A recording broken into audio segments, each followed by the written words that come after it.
and thank you very much to the Trades Council for inviting me along to address you at Edinburgh's May Day. And as we know, we're here to celebrate International Workers' Day, and while some today are out there celebrating the crowning of a king, I for one am proud to be here with you, celebrating the achievements of ordinary working class people and the things that we've achieved.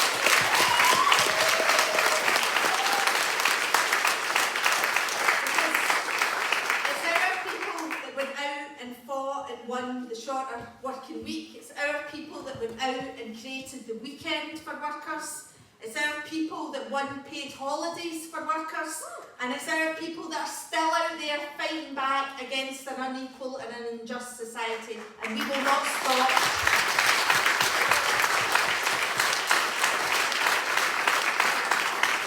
And May Day for me, and Susan mentioned a bit of this, you know, that it does bring to mind many famous occasions, many famous names and leaders, sometimes politicians, often trade unionists.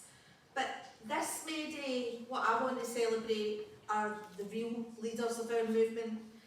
The people in our communities, in our workplaces, on our picket lines, the people that have put the shift in over the past couple of years for the work that they do tirelessly on a voluntary basis, day in, day out, to stand up for their members and stand up to ordinary people. That's who I want to celebrate today. So thank you to all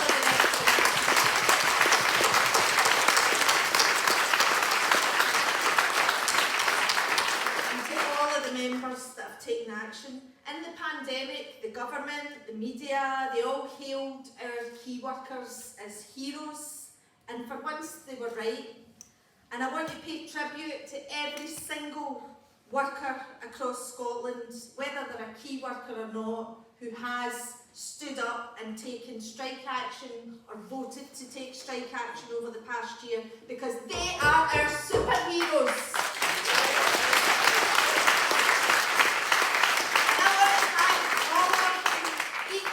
One of those workers, because it takes courage, it takes a commitment to justice, it takes personal sacrifice to stand up and vote to take strike action and to take our struggle forward. And yes, these superheroes do have powers. Throughout the past year, governments, bosses and employers have been left in little doubt about where our power lies. Our power lies with workers, our power lies in our collective, and our power lies in our solidarity. Because over the past year, trade union members in thousands of workplaces right across Scotland have proven that when we come together, when we demand better as part of a collective, we have the power to win real change. We are grateful to the council workers here in Edinburgh that took a stance against their employer and refused to accept a derisory pay offer, refused to collect the rubbish and refused to cross a picket line, because they won for all council workers.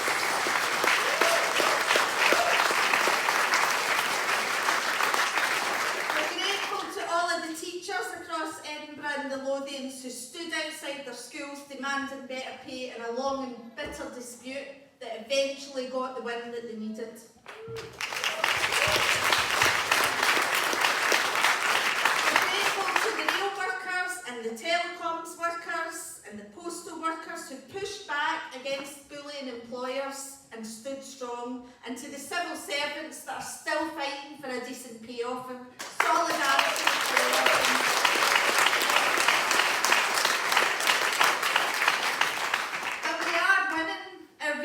Shows that action taken by workers to demand fairer pay just over this past year has resulted in over £2 billion going into workers' pockets, and at least £1.1 billion of that, over half of that, is additional pay over and above initial offers made that was achieved through industrial action and worker power. Money that the bosses, the government and everyone else claimed wasn't available. And make no mistake, that's money that would not have been found if we hadn't fought and fought hard to get it. So throughout this crisis, our movement has been the strongest force out there for redistributing wealth, into ordinary working families' pockets. And we will continue to build that collective strength. We must continue to build that solidarity. We must continue to make movement building our #1 priority. That's why wherever workers are taking action or fighting injustice, the STUC has been there standing right beside them. Our message has consistently been, your fight is our fight, your struggle is our struggle, and we will support you. Because when one group of workers win, we all win, so we must stand together.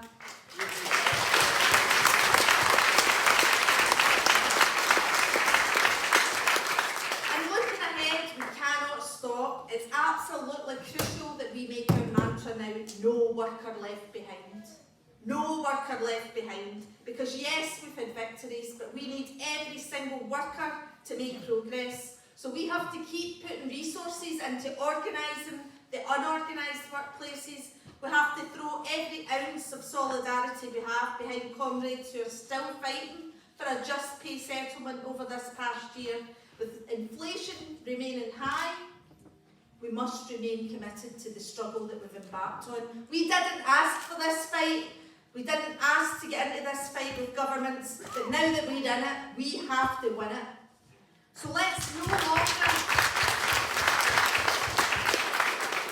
longer allow the right wing of the media or government spin doctors to try and divide our class. We need to remain strong. We need to stay angry and united and demanding better. Because as we're increasingly demonstrating, workers know how to fight for a fairer deal, and we know how to win. That's why the Tory government in Westminster are trying to attack our very right to strike, because they know and they fear the power of organised labour. They don't want a just society. They fear our ability to create a fairer economy that shares the wealth.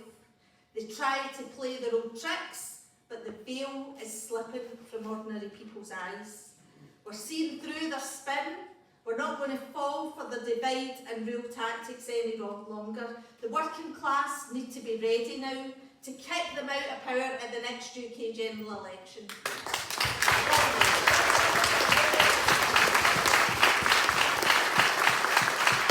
So yes, let's hold our heads high. Let's be confident right now. We're demanding better, we're fighting back, and in most cases we are winning.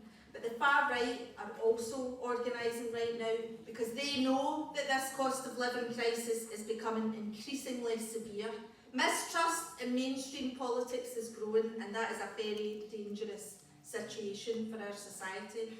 Many people are angry, they're disillusioned, they feel their communities have been left behind. And the failure of politicians to address the cost of the living crisis, coupled with decades of austerity, has created ideal conditions for the rise of the far right. And this rise has been fuelled by the shameless and immoral UK government scapegoating of refugees. But trade unions are the backbone of workers' rights and safer workplaces and communities. We've got to be vigilant in organising against fascism. This is core trade union business. So let's fight it wherever it rears its ugly head. And I want to pay tribute to the workers in and around Erskine right now who are leading a campaign.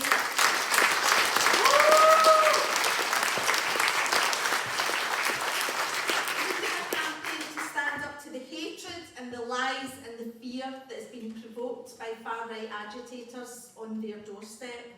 It will always be a priority for the STUC to work against the far-right, and we would ask you all to join us. On the 21st, we will be running buses from Edinburgh, from Glasgow. It's a campaign led by the local community, led by local trade unionists, but we're holding a solidarity event on the 21st of May, and I would ask you all to try and come and join us there, because we have to show that our communities in Scotland are prepared to stand up and welcome refugees, and we have to kick the far right out of our communities.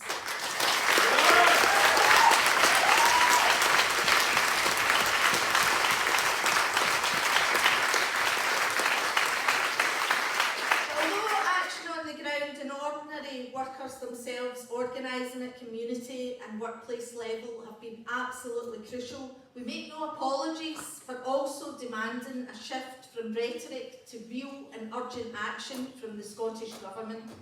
They've got to step up to support ordinary workers in this, our greatest time of need. In the run-up to last year's budget, we kicked open the doors on a proper debate about taxing the rich and using the Scottish Government's current powers for wealth redistribution. The STUC's tax research before the budget showed that if they chose to, the Scottish Government could raise a further £3.2 billion in extra revenue. All they need to do is tax the rich, basically. It's as simple as that, and redistribute that wealth to those that need it most. So we need the Scottish Government to use the powers it has, and we will stand shoulder to shoulder with them in defence of devolution. That means standing against Westminster's interference in our democracy, whether that's through supporting the Scottish Government's Section 35 challenge on the Gender Recognition Act, or resisting